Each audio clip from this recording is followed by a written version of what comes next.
నమస్కారం ఎన్సీఎన్ న్యూస్కి స్వాగతం. వార్తలకు వెళ్లే ముందుగా ముఖ్యాంశాలు. ప్రభుత్వ పథకాలను సద్వినియోగం చేసుకుని ఆత్మవిశ్వాసంతో ముందుకు సాగితే విజయం వరిస్తుందని అంతర్జాతీయ దివ్యాంగుల దినోత్సవ వేడుకల్లో కలెక్టర్ వ్యాఖ్య. ధనుర్మాసంలో గ్రామాల్లో ప్రారంభమైన మల్లన్న జాతర ఉత్సవాలు. అధిక సంఖ్యలో పాల్గొని మొక్కులు చెల్లించుకుంటున్న భక్తులు. ఆర్మూర్ నియోజకవర్గంలో సుడిగాలి పర్యటన చేసి పలు వివాహ వేడుకల్లో పాల్గొన్న ఆర్మూర్ నియోజకవర్గ కాంగ్రెస్ పార్టీ ఇన్ఛార్జ్ వినయ్ రెడ్డి. రాష్ట్ర స్థాయి క్రీడలకు జిల్లా నుంచి మహిళా మరియు పురుషులను బాల్ బ్యాడ్మింటన్ పోటీలలో ప్రాతినిధ్యం వహిస్తున్నట్లు బాల్ బ్యాడ్మింటన్ సభ్యుల వెల్లడి. ఆర్మూర్ నియోజకవర్గంలో కాంగ్రెస్ పార్టీ నియోజకవర్గ ఇన్ఛార్జ్ పొద్దుటూరి వినయ్ రెడ్డి పర్యటించారు. ఈ సందర్భంగా ఆర్మూర్ పట్టణంతో పాటు నందిపేట్ మరియు మాక్లూర్, డొంకేశ్వర్ మండలాల్లో పలువురు కాంగ్రెస్ నేతలను ఆయన పరామర్శించారు. అనంతరం ఇటీవల జరిగిన శుభకార్యాలలో నూతన వివాహ వేడుకల్లో జరిగిన ఇంటి వద్దకు వెళ్లి నవ దంపతులను ఆశీర్వదించారు. కాంగ్రెస్ పార్టీ నాయకులు ఏర్పాటు చేసిన విందులో పాల్గొని భోజనం చేశారు. ఈ కార్యక్రమంలో ఆయా మండలాల కాంగ్రెస్ పార్టీ నాయకులు, కార్యకర్తలు తదితరులున్నారు.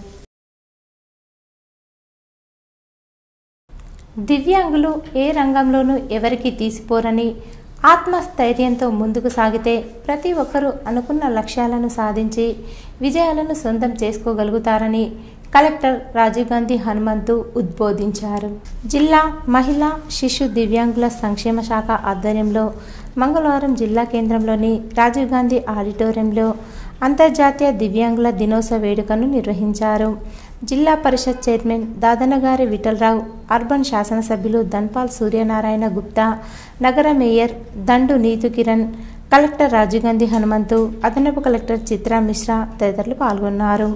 ఈ సందర్భంగా కలెక్టర్ మాట్లాడుతూ ఆయా రంగాల్లో దివ్యాంగులు ప్రదర్శిస్తున్న ప్రతిభా పాటవాలను గుర్తు చేస్తూ వారిని కొనియాడారు. విద్య, రాజకీయ రంగాలతో పాటు క్రీడలు, ఉన్నత ఉద్యోగాలు, వ్యాపారాలు ఇలా ఏ రంగంలో చూసినా దివ్యాంగులు సమాజంలోని సకలాంగులకు ఎంత మాత్రం తీసిపోకుండా తమ ప్రతిభను చాటుకుంటున్నారని, పైపెచ్చు కొంతమంది నైపుణ్యాల ప్రదర్శనలో ఒకంత ముందంజలో ఉంటున్నారని ప్రశంసించారు. ఇదే స్ఫూర్తిని కనబరుస్తూ మరింత ఆత్మస్థైర్యంతో ముందుకు సాగాలని, తద్వారా అనేక అద్భుతాలు ఆవిష్కరించాలని ఆకాంక్షించారు. శారీరక లోపం విజయ సాధనకు ఎంత మాత్రం అడ్డంకి కాదని, మానసిక దృఢత్వంతో ఆత్మవిశ్వాసాన్ని ఆయుధంగా మలుచుకోవాలని పిలుపునిచ్చారు. మనలో ఉన్నటువంటి పంచేంద్రియాలు చాలా చక్కగా పనిచేస్తేనే మనిషి తన నిండు జీవితాన్ని గడపగలుగుతాడు. దాన్నే అంగవైకల్యంగా భావిస్తాం. మన జీవితంలో, మన భాగంలో, మన శరీరంలో ఉన్నటువంటి ప్రతి భాగం కూడా, ప్రతి అంగం కూడా మనకు చాలా చాలా చాలా విలువైంది. ఏ అంగం పనిచేయకపోయినా కూడా మనం ఎంతగా విలువెల్లాడుతామో మీ అందరు కూడా బాగా తెలుసు. మిమ్మల్ని చూస్తే మనం అర్థం చేసుకోగలుగుతాం.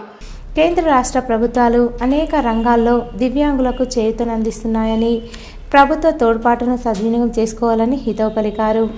ఎలక్షన్ కమిషన్ సైతం ఇటీవల జరిగిన ఎన్నికల సందర్భంగా దివ్యాంగుల కోసం పోలింగ్ కేంద్రాల్లో వీల్ చైర్స్, ర్యాంపులు, ప్రత్యేక బ్యాలెట్ పేపర్లు వంటి సదుపాయాలను అందుబాటులో ఉంచిందని గుర్తు చేశారు. సంక్షేమ పథకాలు, ఉద్యోగ నియామకాల్లో దివ్యాంగులకు సముచిత ప్రాధాన్యత దక్కేలా జిల్లా యంత్రాంగం తరపున కృషి చేస్తానని కలెక్టర్ భరోసా కల్పించారు. దివ్యాంగులకు ఉద్దేశించిన పథకాలు, వారి హక్కుల గురించి విరివిగా ప్రచారం చేసేలా విస్తృత స్థాయిలో అవగాహన కార్యక్రమాలు చేపట్టాలా చర్యలు తీసుకుంటామని అన్నారు. సింపుల్వి ఆప్షన్స్ ఏమైనా అవసరం అయితే దానికి కూడా కొన్ని స్లాట్స్ పెంచడం అనేది జరుగుతుంది. సో అదేవిధంగా దివ్యాంగులకి కావాల్సిన మనకి క్యాంప్స్, అది అవేర్నెస్ క్యాంప్స్ ఒకటి కండక్ట్ చేయమని అడిగారు. సో అది కూడా మేము జిల్లా స్థాయి ఫండ్స్తోనైనా మేము మేనేజ్ చేసి డిడబ్ల్యూ గారితో కోఆర్డినేట్ చేసుకున్న క్యాంప్స్ కూడా ఖచ్చితంగా మనము నెక్స్ట్ మంత్లో కండక్ట్ చేసే విధంగా ప్లాన్ చేస్తాము. సో మీరందరూ కూడా అంటే ఈరోజు మనకి డిడబ్ల్యూఓ గారు కూడా మీ అందరికీ కోఆర్డినేట్ చేసుకొని గేమ్స్ కూడా కండక్ట్ చేయడం జరిగింది. సో నేను కూడా ఆ ఫొటోస్ అది చూశాను. చాలామంది యాక్టివ్గా పార్టిసిపేట్ చేశారు.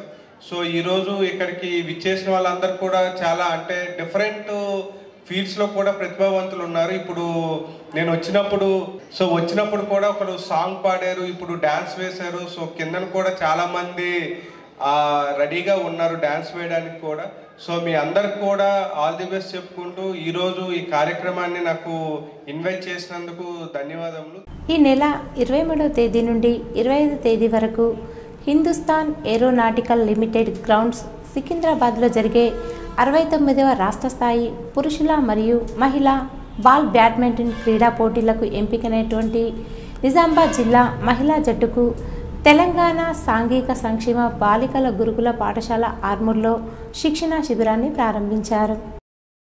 ఈ ప్రారంభ కార్యక్రమానికి ముఖ్య అతిథిగా పాఠశాల ప్రిన్సిపల్ భువనేశ్వరి, ఉమ్మడి నిజామాబాద్ జిల్లా బాల్ బ్యాడ్మింటన్ సంఘం ప్రధాన కార్యదర్శి శ్యామ్, వైస్ ప్రిన్సిపల్ స్పందన, పాఠశాల వ్యాయామ ఉపాధ్యాయురాలు స్వప్న, భాగ్య, ఉపాధ్యాయులు అపర్ణ, భవానీ ప్రారంభోత్సవ కార్యక్రమంలో పాల్గొని శిక్షణా శిబిరాన్ని ప్రారంభించారు.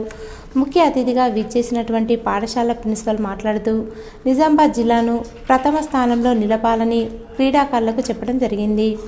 ఈ కార్యక్రమంలో జిల్లా బాల్ బ్యాడ్మింటన్ సంఘం సభ్యులు, వ్యాయామ ఉపాధ్యాయులు పాల్గొన్నారు.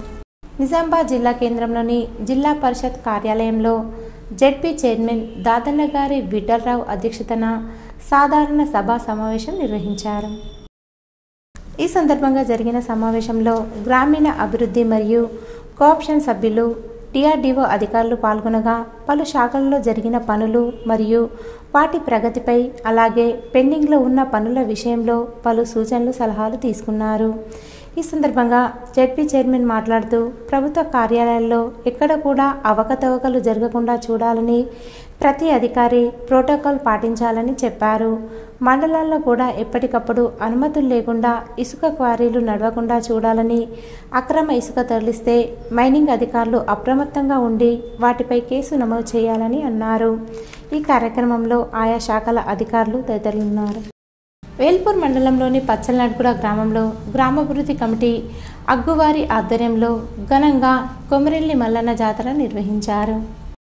ఈ సందర్భంగా గ్రామాభివృద్ధి కమిటీ సభ్యులు మాట్లాడుతూ ప్రతి సంవత్సరం లాగే ఈ సంవత్సరం కార్తీక మాసం తర్వాత వచ్చే సోమవారం, మంగళవారాల్లో జాతర, సిడి, రథోత్సవం మరియు నైవేద్యాలు వేసుకోవడం జరుగుతుందన్నారు. రాత్రికి అగ్గువారిచే మల్లన్న జీవిత చరిత్ర, అగ్గు కథ చెప్పించడం జరుగుతుందని, అనంతరం నాగవెల్లి, అగ్గి దున్నడం వంటి కార్యక్రమాలు ఉంటాయన్నారు. ఈ మాసంలో వ్యవసాయదారులకు అన్ని పంటలు చేతికి రావడం జరుగుతుందని, కొత్తగా వచ్చిన ఆహార ధాన్యాలతో కొమరెల్లి మల్లన్న స్వామికి నైవేద్యాలు సమర్పించుకుంటారు. గ్రామంలో పాడి పంటలు బాగా పండి ఆయురారోగ్యాలతో ఉండాలని మల్లన్న స్వామికి మొక్కులు సమర్పిస్తారు. ఈ జాతర మహోత్సవంలో చుట్టుపక్కల గ్రామాల వారు సైతం వచ్చి మల్లన్న స్వామికి నైవేద్యాలు వేసి మొక్కులు తీర్చుకుంటారని తెలిపారు. మల్లన్న జాతర ప్రత్యేకత ఏంటంటే 3 రోజులు జరుగుతుంది. ఈరోజు 2వ రోజు 5 సుట్లు సిడి తిరగడం జరుగుతుంది. రేపు మంగళవారం నైవేద్యం జరుగుతుంది, నైవేద్యం చేస్తారు. మళ్ళీ రాత్రి అదే రోజు రాత్రి ప్రత్యేకత ఏంటంటే నాగెల్లి కూడా జరగడం జరుగుతుంది. కూడా ఇక్కడ పూజలు చేస్తూ ఈ జాతర నిర్వహించుకొని మల్లన్నను స్మరించుకొని ఇక్కడ ఉన్నటువంటి ప్రజలందరూ కూడా ఆరోగ్యాలతో ఉండాలని చెప్పేసి, రైతులు అందరూ కూడా సుభిక్షంగా ఉండాలన్నటువంటి ఒక కోరికలను మొక్కుకొని ప్రజలంతా కూడా సుభిక్షంగా ఉండాలని చెప్పేసి ఇక్కడ జాతర జరుగుతూ ఉంటుంది. అందుకని మల్లన్న దేవుడు కూడా ఒక గొప్ప శక్తి గల మల్లన్న దేవుడు ఆ పేరుంది. అందుకని వాళ్ళ జనాలంతా కూడా ఇంత సంతోషంగా వాళ్ళ పూజలు చేసుకొని ఒక జాతరను ప్రతి సంవత్సరం జరుపుకున్నట్టుగా ఈ సంవత్సరం కూడా అనేక మంది వచ్చి ఇక్కడ ఈ మల్లన్నను స్మరించుకొని మల్లన్న సన్నిధిలో ఇది ఒక జాతర నిర్వహించబడతా ఉన్నది.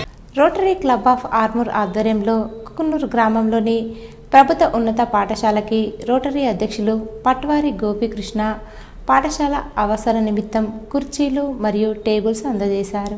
ఈ సందర్భంగా పట్వారి గోపీకృష్ణ మాట్లాడుతూ గ్రామీణ ప్రాంతాల్లో ఉండే పాఠశాలకు కానీ చదివే విద్యార్థులకు మా వంతు సహాయ సహకారాలు ఎల్లప్పుడూ ఉంటాయన్నారు. ఈ సందర్భంగా పాఠశాల ప్రధానోపాధ్యాయులు చరణ్, వారి సేవలు స్ఫూర్తిదాయకం, వారికి ప్రత్యేక ధన్యవాదాలని తెలియజేశారు. ఈ కార్యక్రమంలో కార్యదర్శి పట్వారి తులసి, కోశాధికారి లక్ష్మీనారాయణ, రోటరీ మాజీ అధ్యక్షులు చరణ్ రెడ్డి, రాజకుమార్, అగర్వాల్, సురేష్, దామోదర్, ఉపాధ్యాయులు, విద్యార్థులు తదితరులు ఉన్నారు. క్లబ్ నుంచి అంటే మేము లోకల్గా స్పాన్సర్ చేసిన స్కీమ్ ఇది. మీకు ఇంకేమన్నా మౌలిక వసతుల విషయంలో ఏమన్నా ఉంటే కనుక నేను ప్రిన్సిపల్ హెడ్ మాస్టర్ గారికి కోరేది ఏంటంటే మీకేమన్నా మౌలిక వసతుల అవసరం ఉంటే ఖచ్చితంగా మేము ఇంటర్నేషనల్ ద్వారా చెప్పగలుగుతాం. ఇప్పుడు స్మార్ట్ స్కూల్ అని ఒక ప్రోగ్రామ్ ఉంది రోటరీలో. సభ్యుల ఆధ్వర్యంలో మేము విద్యా వైద్య రంగానికి పెద్దపీట ఇస్తాం. ఎందుకంటే ఇది చాలా మనకు అవసరం. సొసైటీలో విద్య అనేది మనకు ఒకరు దొంగిలించలేనిది, మనకు ఉంటే మనం ఎదుగుదల ఉపయోగపడుతుంది ఎదుగుదలకు. అదేవిధంగా మనం ఇతరులకు సహాయం చేయడానికి, ఇతరులకు దాన్ని పంచడానికి కూడా ఉపయోగపడుతుంది. కాబట్టి ఎల్లవేళలా మేము విద్యాలయాలకు అనుగుణంగా ఉంటాం రోటరీ క్లబ్ ఆధ్వర్యంలో.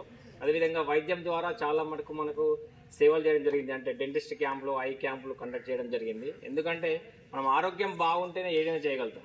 నిజంగా మనసులో చదవాలని ఉంటే మనకు ఎటువంటి వసతులు అవసరం లేదు. యాక్చువల్గా అంటే మనకు ఏసీ రూమ్ లాంటివి అవసరం లేదు, కార్పొరేట్ స్కూల్లో అవసరం లేదు. ఒక మంచి పుస్తకము చదువుకునేంత వెళ్తురు ఉంటే చాలు. వేల్పూర్ మండలంలోని పడగల్ గ్రామంలో వంశ పారంపర్యంగా వస్తున్న ఆచారంతో అగ్గు దేవేందర్, అంజమ్మ మరియు గ్రామాభివృద్ధి కమిటీ వారి ఆధ్వర్యంలో ఘనంగా ఆదిమల్లన్న జాతర నిర్వహించారు. ఈ సందర్భంగా గ్రామాభివృద్ధి కమిటీ సభ్యులు మాట్లాడుతూ ప్రతి సంవత్సరం సట్టి మాసంలో వారం రోజుల పాటు జాతర మహోత్సవాలు నిర్వహించడం జరుగుతుందని తెలిపారు. సోమవారం, మంగళవారాల్లో జాతర, సిడి రథోత్సవం మరియు బుధవారం నైవేద్యాలు వేసుకోవడం జరుగుతుందన్నారు. అనంతరం నాగవెల్లి, అగ్గిగుండాలు దున్నడం వంటి కార్యక్రమాలు ఉంటాయన్నారు. ఎటువంటి అవాంఛనీయ సంఘటనలు జరగకుండా పోలీస్ సిబ్బంది భద్రత కల్పిస్తారని తెలిపారు. ప్రభుత్వ ఉన్నత పాఠశాల స్కౌట్ విద్యార్థులు సిడి రథోత్సవం జరిగే సమయంలో నీటి వసతి కల్పించేటువంటి కార్యక్రమాలు సహకరిస్తారన్నారు. ఈ మాసంలో వ్యవసాయదారులకు అన్ని పంటలు చేతికి రావడం జరుగుతుందని, కొత్తగా వచ్చిన ఆహార ధాన్యాలతో ఆది మల్లన్న స్వామికి నైవేద్యాలు సమర్పించుకుంటారు. గ్రామంలో పాడి పంటలు బాగా పండి ఆయురారోగ్యాలతో ఉండాలని మల్లన్న స్వామికి మొక్కులు సమర్పించుకోవడం జరుగుతుందని తెలిపారు. ఈ జాతర మహోత్సవంలో చుట్టుపక్కల జిల్లాల నుండి సైతం వచ్చి మల్లన్న స్వామికి పూజలు చేసి మొక్కులు తీర్చుకుంటారు. బోధన్, నిజామాబాద్ రూరల్ నియోజకవర్గాల శాసనసభ్యులు సుదర్శన్ రెడ్డి, డాక్టర్ ఆర్ భూపతి రెడ్డి మంగళవారం జిల్లా కలెక్టర్ రాజీవ్ గాంధీ హనుమంతును కలిశారు. సమీకృత జిల్లా కార్యాలయాల సముదాయంలోని కలెక్టర్ ఛాంబర్ వద్దకు చేరుకున్న ఎమ్మెల్యేలను జిల్లా పాలనాధికారి పుష్పగుచ్చాలు అందించి స్వాగతం పలికారు. కలెక్టర్తో భేటీ సందర్భంగా తమ తమ నియోజకవర్గాల్లో నెలకొని ఉన్న ఆయా అంశాలపై ఎమ్మెల్యేలు చర్చించారు. రింజల్ మండలంలోని వీరన్నగుట్ట గ్రామంతో పాటు వీరన్నగుట్ట తాండా గ్రామ పంచాయతీ ఎదుట ఆయా గ్రామాల సర్పంచుల సమక్షంలో వికసిత్ భారత్ కార్యక్రమాన్ని నిర్వహించారు.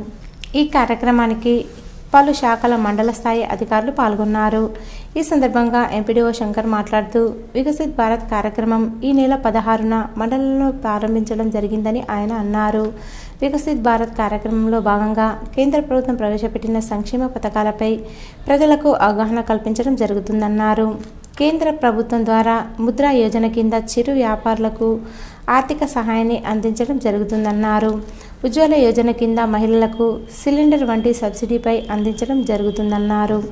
ఎవరికైనా ఉజ్వల యోజన కింద గ్యాస్ సిలిండర్ లేనట్లయితే వికసిత్ భారత్లో పేరు నమోదు చేసుకోవాలని ఆయన సూచించారు.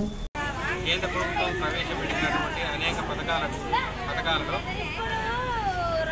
లబ్ధిదారుల అంటే ఇప్పటివరకు ప్రవేశపెట్టిన పథకాలను ఎవరైతే లబ్ధి పొందని వాళ్ళు ఉన్నారో వాళ్ళ ఎంపిక, అదేవిధంగా ఈ స్కీములకు సంబంధించినంత వరకు ప్రచార వ్యాప్తి, అదేవిధంగా ఎవరైతే లబ్ధి పొందనటువంటి వాళ్ళు ఉన్నారో వారికి వాళ్ళ పేర్లు నమోదు చేయడం. ప్రతి వ్యక్తి దేశానికి మూల స్తంభమైన రాజ్యాంగాన్ని గురించి తెలుసుకోవాల్సిన ఆవశ్యకత ఎంతైనా ఉందని జన విజ్ఞాన వేదిక రాష్ట్ర కార్యదర్శి నర్రా రామారావు అన్నారు. ఎడపల్లి మండల కేంద్రంలోని బాలికల గురుకుల పాఠశాలలో నిర్వహించిన జన విజ్ఞాన వేదిక అవగాహన సదస్సులో ఆయన మాట్లాడారు. ప్రజాస్వామ్యం ద్వారా ప్రపంచంలోనే ఒక ఆదర్శవంతమైన పాలన అందిస్తున్నది భారతదేశం అన్నారు. ప్రపంచంలోనే పెద్ద దేశం, ప్రజాస్వామ్య పాలన అందిస్తున్న దేశం భారతదేశమని తెలిపారు. ప్రతి విద్యార్థి బాల్యం నుండే రాజ్యాంగం పట్ల అవగాహన కలిగి ఉండాలన్నారు. రాజ్యాంగం గురించి విద్యార్థులకు అవగాహన కల్పించాలన్నారు. ఈ కార్యక్రమంలో జిల్లా అధ్యక్షుడు నాగయ్య, ప్రిన్సిపల్ సుహాసిని రెడ్డి, ఉపాధ్యాయ బృందం పాల్గొన్నారు.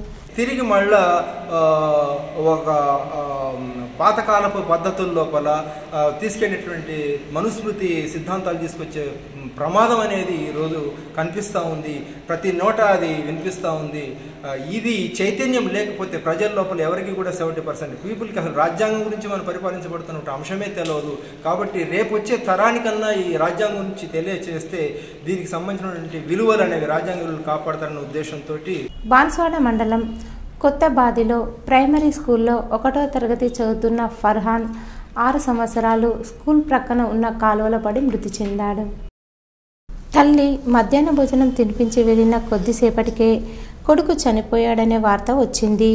స్కూల్ ప్రహరీ గోడ కూలి ఉండడంతో విద్యార్థులు అక్కడికి వెళ్ళినట్లు తల్లి తెలిపింది. ఉపాధ్యాయుల నిర్లక్ష్యంతో బాబు చనిపోయాడని కుటుంబ సభ్యులు ఆరోపించారు. ఫర్హాన్ మృతితో గ్రామంలో విషాద ఛాయలు అలుముకున్నాయి. పోస్టుమార్టం నిమిత్తం బాన్స్వాడ ఆసుపత్రికి తరలించారు. విచారించి బాధ్యులపై చర్యలు తీసుకుంటామని ఎంఈఓ నాగేశ్వరరావు తెలిపారు. తర్వాత మరి దురదృష్టవశాత్తు పిఎస్ డిఎన్టీ తిరుమలాపూరు పాఠశాలలో 1వ తరగతి చదివే ఫర్హాన్ అనే విద్యార్థి పక్కనే ఉన్న కాలువలో పడి మృతి చెందడం జరిగింది. గ్రామస్తులు మరియు అదేవిధంగా కుటుంబ సభ్యులు బంధువులందరూ కూడా ప్రధానోపాధ్యాయులపైన విమర్శలు చేస్తూ ఉన్నారు. వాళ్ళు ప్రధానోపాధ్యాయుడు సమతాయుతంగా వ్యవహరించడాన్ని చెప్తూ ఉన్నారు. బాన్స్వాడ మండలం బోర్లం క్యాంపులో రాత్రి దొంగతనానికి పాల్పడి మెయిన్ రోడ్డు దగ్గర మద్యం సేవించి రోడ్డు పక్కన చెట్టు కింద నిద్రలో జారుకున్నాడు ఒక దొంగ. రాజు భార్య పద్మ తల్లి గారింటికి వెళ్ళగా రాజు తన తండ్రి ఇంటికి వెళ్ళాడు. అదే రాత్రి రాజు ఇంట్లో తాళం పగలగొట్టి చోరీ చేశాడు దొంగ మోహన్. 6 తులాల బంగారం దొంగ ఎత్తుకెళ్లినట్లు రాజు తల్లి తెలిపింది. రాజు బంధువులు పొద్దున వాకింగ్కి వెళ్ళినప్పుడు చెట్టు కింద ఓ వ్యక్తి ప్లాస్టిక్ సంచి నెత్తి కింద పెట్టుకుని అనుమానాస్పదంగా పడుకున్నట్లు కనిపించాడు. అనుమానం వచ్చి లేపగా భయంగా లేచాడు దొంగ. సంచి విప్పి చూడగా నగలు కనిపించాయి. దొంగను చితకబాది పోలీసులకు అప్పగించారు. దొంగ మోహన్ తాడ్వాయి మండలం కనగల్ గ్రామానికి చెందినవాడుగా గ్రామస్తులు తెలిపారు.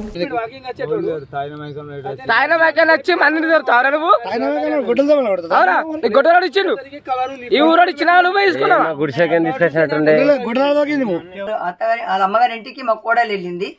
మా బాబు లేకుండే. ఫస్ట్ ఏమో దర్వాజా బలగొట్టిండు గొడ్డెలు తీసుకొని. మరో లోపల తాళం ఉంది, దానికి బలగొట్టిండు గొడ్డెలు తీసుకొని.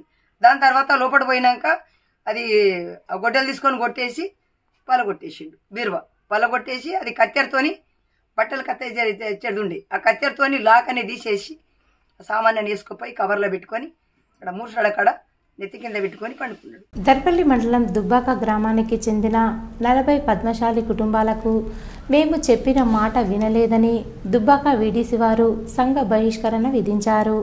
దాంతో ఎన్ని రకాలుగా ప్రయత్నించినా ఎన్ని రకాలుగా అడిగినా వీడీసీ వారు నిరాకరించారు. గ్రామ అభివృద్ధి పేరిట భూమిని పశువులు మేయడానికి తీసుకుందామని అందరి కలిసి అనుకున్నారు. 40 సంవత్సరాల క్రితం నుంచి పట్టా ఉన్న సర్వే నంబర్ 979 4 ఎకరాల భూమి బింకి రాజలక్ష్మి పేరట ఉంది అని తెలుసుకుని పట్టాలు అంటూ ఏమీ లేదు, ఆమెకు ఈ భూమి నీది కాదు అని చెప్పి దానివి వదిలేసుకోవాలని హుకుం జారీ చేశారు. ఇలాంటి అన్యాయం జరుగుతుందని పద్మశాలి 40 కుటుంబాలు ఆమెకు మద్దతుగా నిలవడంతో ఈ 40 కుటుంబాలకు కూడా 3-4 రోజుల నుంచి సంఘ బహిష్కరణ ఎదుర్కొంటున్నారు. దుకాణంలో కొనడం లేదు, వీరికి వేరే దుకాణం వారు అమ్మడం లేదు. సహాయ నిరాకరణ విధించి వారిని ఉక్కిరిబిక్కిరి చేస్తున్న దుబ్బాక వీడీసీ కమిటీపై చర్యలు తీసుకోవాలంటూ దర్పల్లి పోలీస్ స్టేషన్లో సిఐ సైదాకు వినతి పత్రం అందజేశారు. నువ్వు సంతకం పెట్టినావు, తప్పుతున్నావు, నీ కులానికి నువ్వే బాధ్యులు అని చెప్పి 50,000 జుర్మానాన్ని అన్నారు. మేము 50,000 జుర్మానాన్ని ఇవ్వము, కాబట్టి మీ దాంట్లో హస్తమనసు రెండోసారి చెప్పినాము, అయినా వాళ్ళు ఇంతలేరు. కాబట్టి మాకు న్యాయం జరగాల. ఇప్పుడు ఎవరు కూడా మాకు పాలు వస్తలేరు. మరియు వాళ్ళు లోపల మాట్లాడుకునే విషయాలు మాకు తెలుస్తున్నాయి. ఎవరి దుకాణాలకు పోయినా ₹1,00,000 జుర్మానా అని చెప్పి అనుకున్నారట కొన్ని సంఘాలు. జరిగింది. ఆ కులాల 28 కులాల సభ్యులు చేసిన నిర్ణయాల ప్రకారం మాకు కొంచెము ప్రాబ్లమ్స్ అనేది బయటపడుతుంది. కాబట్టి మేము దాన్ని ఖండిస్తూ మేము మళ్ళీ కులంకు ప్రాబ్లం కావద్దంటే మళ్ళీ అయితే కానీ అప్పుడు మేము వీడీసీకి మేము కలవడానికి ఒప్పుకుంటామని వీడీసీ చెప్పడం జరిగింది. దానిని మేము వ్యతిరేకిస్తూ ఇక్కడ సార్కి మేము ఫిర్యాదు చేయడానికి కులం అందరూ కూడా ఆమెకు మద్దతు తెలిపితే కులం ఆమెకు మద్దతు తెలుపగానే ఈ వీడీసీ ఏదైతే విలేజ్ కమిటీ డెవలప్మెంట్ ఏదైతే ఉందో ఆ విలేజ్ కమిటీ డెవలప్ ఈ ఉన్న 40-45 కుటుంబాలను బహిష్కరించడం జరిగింది. బహిష్కరించడం అంటే వాళ్ళకు పాల్గొనడం లేదు. వాళ్ళకున్న మా పద్మశాలికి చిన్న చిన్న బిజినెస్లు చేసుకొని బతికే వాళ్ళం. ఆ బిజినెస్ల మీద దెబ్బ కొట్టడం జరిగింది. ఇలా కిరాణా షాపులు కానీ, హోటళ్ళు కానీ, మిగతా టిఫిన్ సెంటర్లు కానీ, బట్టల షాపులు కానీ, కార్ఖానాలు కానీ ఎవ్వరు కూడా రావడం లేదు. మిగతా కుల సభ్యులు కూడా వస్తే వారికి ₹1,00,000 జరిమానా వేస్తామని చెప్పి జరిగింది. కాబట్టి మేము ఇలా పోలీసులను ఆశ్రయించడం జరిగింది. పోలీసులు కూడా మాకు సిఐ గారు న్యాయం చేస్తానని హామీ ఇవ్వడం జరిగింది. ఈరోజు వార్తల్లోని ముఖ్యాంశాలు మరోసారి.